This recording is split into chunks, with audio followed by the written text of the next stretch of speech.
एक आदमी जिसे इंडिया ने एक फिल्म के कैरेक्टर के नाम से जाना, एक ऐसा आदमी जिसने स्कूल बनाए, जिसने बर्फ से ग्लेशियर्स बनाए और जिसने पूरी जिंदगी एजुकेशन और एनवायरनमेंट के सॉल्यूशन ढूंढने में लगा दी, लेकिन फिर वही आदमी गवर्नमेंट के खिलाफ प्रोटेस्ट करने में लगा। और एक ऐसा वक्त भी आया जब सोनम वांगचुक को नेशनल सिक्योरिटी एक्ट के तहत डिटेन कर लिया गया। लेकिन असली स्टोरी ये भी नहीं है, क्योंकि सवाल ये नहीं है कि सोनम वांगचुक प्रोटेस्ट क्यों कर रहे थे। असली सवाल ये है कि एक ऐसा आदमी जो पूरी जिंदगी प्रॉब्लम का सॉल्यूशन बनाता रहा, आखिर एक दिन खुद सिस्टम के सामने खड़ा क्यों हो गया। लेकिन सोनम वांगचुक को समझने के लिए हमें थोड़ा पीछे जाना होगा, क्योंकि आज जिस आदमी को पूरा देश एक फेमस फिल्म कैरेक्टर से जानता है, उसकी असली कहानी उस फिल्म से काफी पहले शुरू हो चुकी थी। सोनम वांगचुक का बचपन लद्दाख के एक रिमोट एरिया में गुजरा। उस वक्त उनके गांव में प्रॉपर स्कूल नहीं था, तो उनकी माँ ने खुद उन्हें पढ़ाना शुरू किया। लेकिन जब Sonam Wangchuk formal school system में आए, तो उन्हें एक प्रॉब्लम का सामना करना पड़ा, जो कि था लैंग्वेज। स्कूल में पढ़ाई एक ऐसी लैंग्वेज में होती थी जिसे वो ठीक से समझ नहीं पाते थे, और जब एक बच्चा क्लास में बैठा हो, टीचर कुछ समझा रहा, लेकिन बच्चे को टीचर की लैंग्वेज ही नहीं समझ आए, तो धीरे धीरे वो बच्चा पढ़ाई में पीछे रहने लगता है। अब आप सोचेंगे इसका मतलब क्या है? क्या वो बच्चा इंटेलिजेंट नहीं था, या फिर प्रॉब्लम कहीं और थी? सोनम वांगचुक के लिए प्रॉब्लम बच्चे में नहीं थी, प्रॉब्लम एजुकेशन सिस्टम में थी। और यहीं से उनकी जिंदगी का पहला बड़ा आइडिया पैदा हुआ। अगर एजुकेशन सिस्टम बच्चों के हिसाब से नहीं बनाया गया, तो क्यों ना एजुकेशन सिस्टम को ही बच्चों के हिसाब से बदल दिया जाए। और इसी सोच के साथ सोनम वांगचुक ने आगे चलकर एक ऐसा एजुकेशन मॉडल बनाया जहां स्टूडेंट को सिर्फ मार्क्स के बेसिस पर जज नहीं किया जाता था। लेकिन यहाँ स्टोरी का सबसे इंटरेस्टिंग पार्ट ये है कि सोनम वांगचुक ने सिर्फ एजुकेशन सिस्टम को क्रिटिसाइज नहीं किया, उन्होंने एक नया सिस्टम बनाने की कोशिश की। और यहीं से एक पैटर्न शुरू होता है। जब भी सोनम वांगचुक को कोई प्रॉब्लम दिखती थी, वो उसका सॉल्यूशन ढूंढने लगते थे। लेकिन अगर एजुकेशन की प्रॉब्लम का सॉल्यूशन एक नया स्कूल हो सकता था, तो क्लाइमेट चेंज की प्रॉब्लम का सॉल्यूशन क्या होगा? और इसी सवाल का जवाब सोनम वांगचुक ने कुछ ऐसा बना कर दिया जिसे देखकर दुनिया को लगा कि बर्फ भी पानी को बचा सकती है। और शायद इसी वजह से सोनम वांगचुक को लगता था कि अगर सिस्टम किसी प्रॉब्लम को सॉल्व नहीं कर रहा, तो सिस्टम को बदलने की कोशिश करनी चाहिए। लेकिन 2019 के बाद उनके सामने एक ऐसी प्रॉब्लम आई जिसे वो सिर्फ एक स्कूल बनाकर सॉल्व नहीं कर सकते थे। 2019 में लद्दाख का एडमिनिस्ट्रेटिव स्टेटस बदल गया। जम्मू एंड कश्मीर से अलग होने के बाद लद्दाख को एक यूनियन टेरिटरी बना दिया गया। अब पहली नजर में ये एक एडमिनिस्ट्रेटिव चेंज लगता है, एक नया मैप, नया एडमिनिस्ट्रेटिव स्ट्रक्चर, नया सिस्टम। लेकिन सोनम वांगचुक और लद्दाख के कई लोगों के लिए सवाल मैप का नहीं था, सवाल था कि अब उनके फ्यूचर का डिसीजंस कौन लेगा। आप सोचिए, आप एक ऐसी जगह पर रहते हैं जहां की जमीन अलग है, जहां का एनवायरनमेंट बहुत फ्रेजाइल है, जहां की कल्चर और ट्रेडिशंस अलग है, और जहां का फ्यूचर आपके लिए सिर्फ एक पॉलिटिकल इशू नहीं, आपकी पूरी जिंदगी का सवाल है। और यहाँ से सोनम वांगचुक की स्टोरी का अलग चैप्टर शुरू होता है, क्योंकि अब वो सिर्फ ये नहीं कह रहे थे कि एजुकेशन सिस्टम को बदलो या क्लाइमेट चेंज से लड़ने के लिए नए सॉल्यूशंस बनाओ। अब उनका सवाल कुछ और था। अगर लद्दाख के लोग अपनी जमीन पर रहते हैं, तो लद्दाख के फ्यूचर का डिसीजन लेने में उनकी आवाज कितनी होनी चाहिए। और यहीं से सोनम वांगचुक की सबसे बड़ी फाइट शुरू होने वाली थी। और इस सवाल के जवाब को समझने के लिए हमें दो डिमांड्स को समझना होगा। पहला स्टेटहुड और दूसरा सिक्स शेड्यूल। अब स्टेटहुड का मतलब सिंपल लैंग्वेज में समझिए। अगर आपके पास अपनी इलेक्टेड गवर्नमेंट हो, तो आपके पास अपने रीजन के कई इंपॉर्टेंट डिसीजन लेने की ज्यादा पावर होती है। लेकिन अगर आपके पास इलेक्टेड असेंबली ही ना हो, तो आपके डिसीजंस लेने की पावर भी लिमिटेड हो जाती है। और लद्दाख में यही एक मेजर कंसर्न बन गया। लेकिन दूसरी डिमांड, 6th शेड्यूल, थोड़ी कॉम्प्लिकेटेड है, इसलिए एक एग्जाम्पल से समझिए। मान लीजिए कि आपके घर के बाहर एक बहुत खूबसूरत गार्डन है। उस गार्डन में आपकी फैमिली के रूल्स हैं, कौन क्या लगा सकता है, किस जगह पर कंस्ट्रक्शन हो सकती है, किस चीज को प्रोटेक्ट करना है।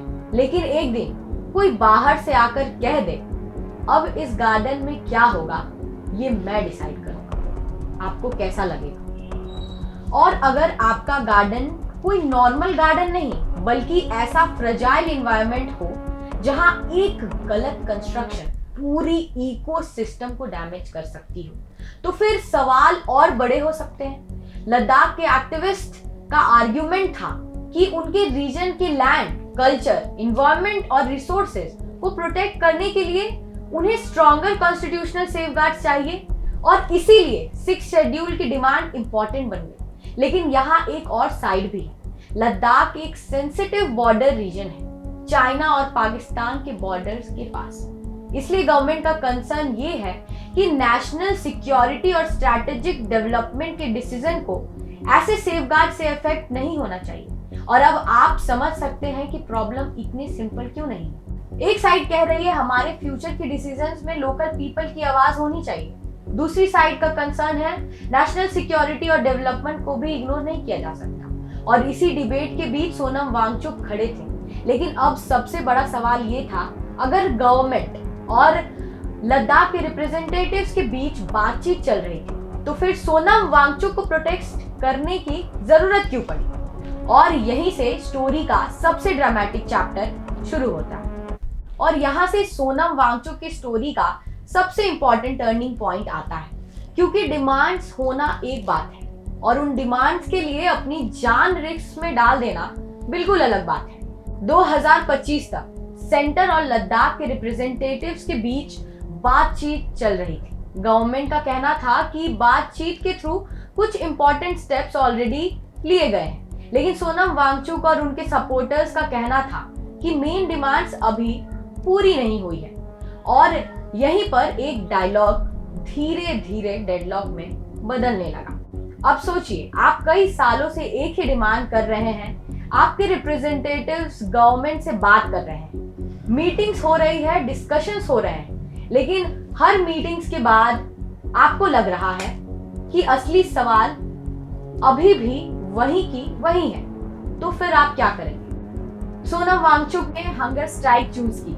10 सितंबर 2025 को उन्होंने हंगर स्ट्राइक शुरू कर दी और यहाँ एक बार फिर उनकी पूरी जिंदगी का पैटर्न बदल गया। जो आदमी स्टूडेंट्स को सिस्टम के अगेंस्ट सोचना सिखाता था, जो आदमी क्लाइमेट चेंज के सॉल्यूशन बनाता था, अब वही आदमी अपने ही बॉडी को प्रोटेस्ट का मीडियम बना रहा था। दिन गुजरते गए लेकिन हंगर स्ट्राइक रुकती नहीं थी।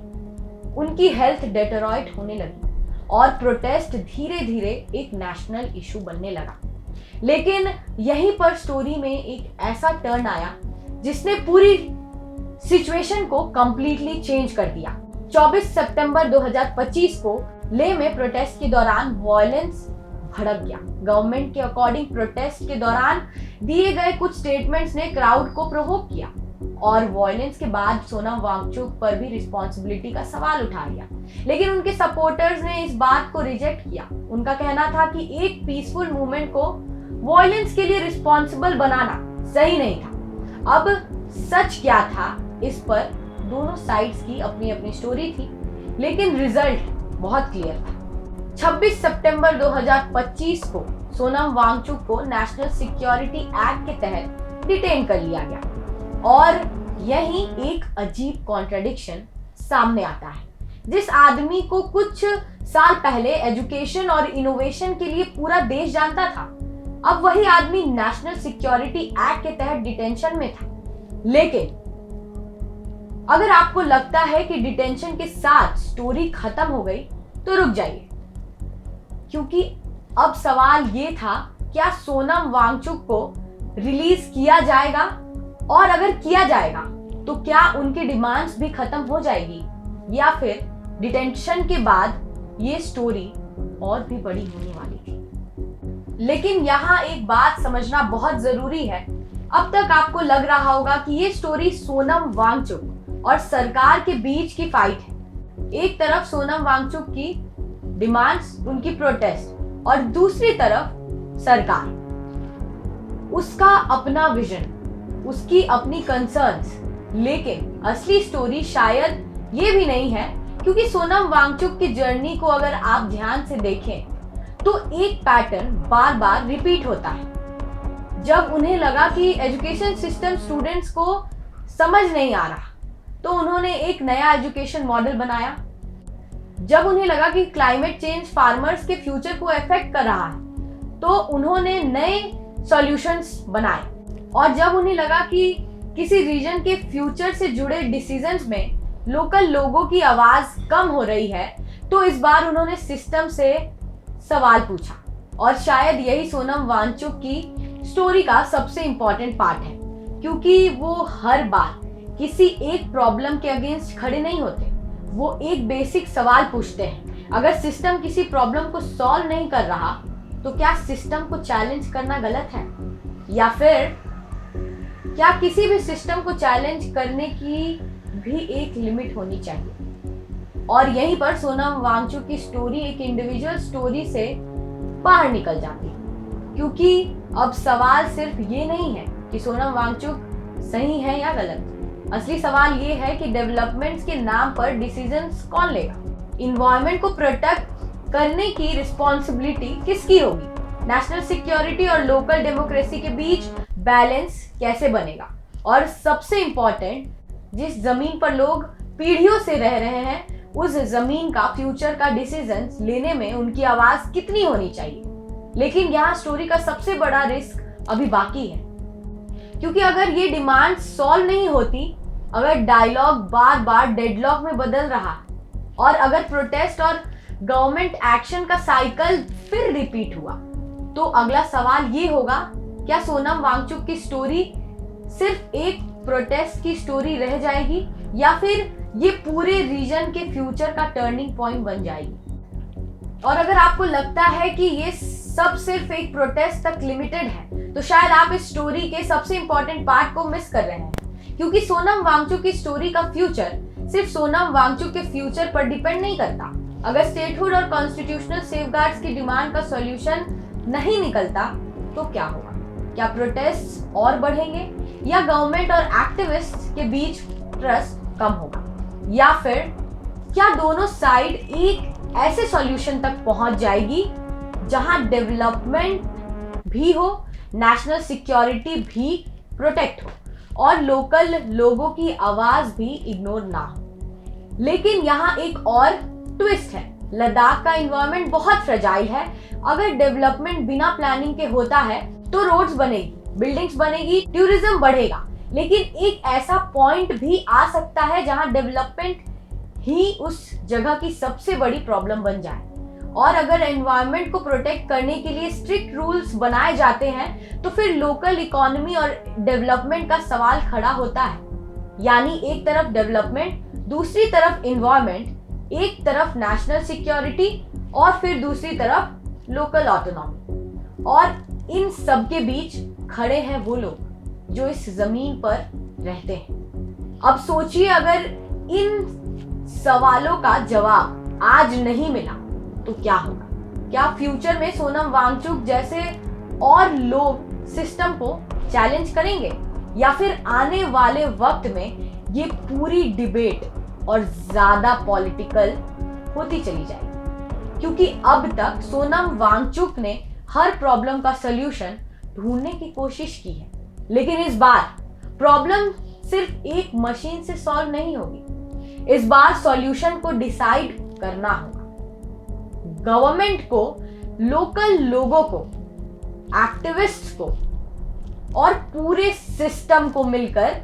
और शायद इसलिए सोनम वांगचुक की स्टोरी अभी खत्म नहीं हुई। शुरू में आपने एक आदमी को देखा था, एक ऐसा आदमी जिसे दुनिया 3 इडियट्स के फुनसुक वांगडू के इंस्पिरेशन के रूप में जानती है। एक एजुकेटर, एक इनोवेटर, एक इन्वायरमेंटलिस्ट, और फिर वही आदमी प्रोटेस्ट करता है, डिटेन होता है, रिलीज होता है, और फिर भी सवाल वहीं का वहीं रह जाता है। लेकिन अब शायद आप सोनम वांगचुक को एक प्रोटेस्टर के रूप में नहीं देख रहे हो, क्योंकि उनकी पूरी जिंदगी को देखिए। जब उन्हें एजुकेशन सिस्टम में प्रॉब्लम दिखी, उन्होंने स्कूल बनाया। जब उन्हें क्लाइमेट और पानी की प्रॉब्लम दिखी, उन्होंने इनोवेशन की। और जब उन्हें लगा कि किसी रीजन के फ्यूचर से जुड़े डिसीजन में लोकल लोगों की आवाज कम हो रही है, तो इस बार उन्होंने प्रोटेस्ट चूज किया। हो सकता है आप उनकी डिमांड से अग्री करें, हो सकता है आप ना करें, हो सकता है आप गवर्नमेंट की बातों पर ज्यादा यकीन करें। लेकिन शायद इस पूरी स्टोरी का सबसे इंपॉर्टेंट पॉइंट ये नहीं है कि सोनम वांगचुक सही है या गलत। असली पॉइंट ये है कि जब कोई आदमी बार बार प्रॉब्लम्स को देखता है और हर बार उनका सॉल्यूशन ढूंढने की कोशिश करता है, तो एक वक्त ऐसा भी आता है जब उसे प्रॉब्लम का सॉल्यूशन नहीं मिलता, और तब वो सिस्टम से एक सवाल पूछता है, आखिर अगर किसी जगह का फ्यूचर डिसाइड करना हो तो उस फ्यूचर का डिसीजन कौन लेगा? सिर्फ वो लोग जो पावर में है, या सिर्फ वो लोग जो उस जमीन पे रहते हैं? या फिर क्या एक ऐसा बैलेंस पॉसिबल है जहां डेवलपमेंट भी हो, नेशनल सिक्योरिटी भी हो, इन्वायरमेंट भी बचे और लोकल लोगों की आवाज भी सुनी जाए? क्योंकि सोनम वांगचुक की स्टोरी शायद एक आदमी की स्टोरी नहीं है, शायद ये उस सवाल की स्टोरी है जो हर जगह के लोग कभी ना कभी पूछते हैं कि हमारे फ्यूचर का डिसीजन हमारे बिना कितना लिया जा सकता है। और शायद इसीलिए सोनम वांगचुक की स्टोरी अभी खत्म नहीं हुई, क्योंकि जिस आदमी ने पूरी जिंदगी प्रॉब्लम का सॉल्यूशन ढूंढने में लगा दी, वो अब भी एक ऐसा सॉल्यूशन के तलाश में है जिसका जवाब किसी लैबोरेटरी में नहीं है, बल्कि लोगों और सिस्टम के बीच फंसा है, किसी डायलॉग में छुपा हो सकता है।